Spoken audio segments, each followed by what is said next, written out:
বয়ফ্রেন্ডের সাথে ডেটে তো সবাই যায়, কিন্তু আজকে আমি গেছিলাম আমার হবু শাশুড়ি মাকে নিয়ে ডেটে। সামনেই আছে পয়লা বৈশাখ, তাই আমাদের কিছু শপিংও করার ছিল। আর আজকে বাজারে ঠিক কতটা ভিড় তোমরা যারা বেরোচ্ছ তারা সবাই জানো। প্রথমে চলে এসেছিলাম আমরা গোপাল বস্ত্রালয়ে। যারা বনগাঁয় থাকো তারা নিশ্চয়ই এই দোকানটা চেনো। 12 মাসই গোপাল বস্ত্রালয় থেকে কেনাকাটা করে না এমন বনগাঁয়ের মানুষ খুব কমই আছে। আমরা শাশুড়ি বৌমা মিলে শপিং করতে বসে পড়েছিলাম, আর প্রায় 2 থেকে আড়াই ঘন্টা লেগেছিল আমাদের গোটা শপিং করতে। আমার শাশুড়ি মাকে তার পছন্দ মতো একটা শাড়ি কিনে দিলাম পয়লা বৈশাখের জন্য, সাথে মায়ের জন্যও নিলাম। আমি পে করলাম। হ্যাঁ, পিছনে ইনি দাঁড়িয়েছিলেন বিলটা পে করবার জন্য। আমাদের শপিং শেষ করে আমরা চলে এসেছিলাম দীপের জন্য শপিং করতে। সামনেই আমাদের একটা ইভেন্ট আছে, তার সাথে সাথে পয়লা বৈশাখও, তাই 2 দিনের শপিং আমরা একদিনেই কমপ্লিট করছি। এর আগে একদিন আমি আর দীপ বেরিয়ে আমাদের 2 বাবার জন্য শপিং করে গেছি, আর আজকে আমরা বেরিয়ে আমার মা, আমার শাশুড়ি মা, আমার এবং দীপের জন্য শপিং কমপ্লিট করলাম।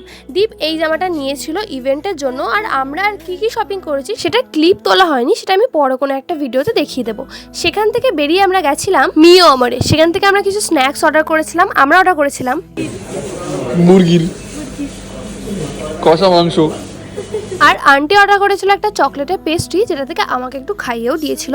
তো ভিডিওটা আজকে এখানেই শেষ। তোমাদের ভিডিওটা কেমন লাগলো আমাকে নিশ্চয়ই কমেন্টে জানিও। টাটা।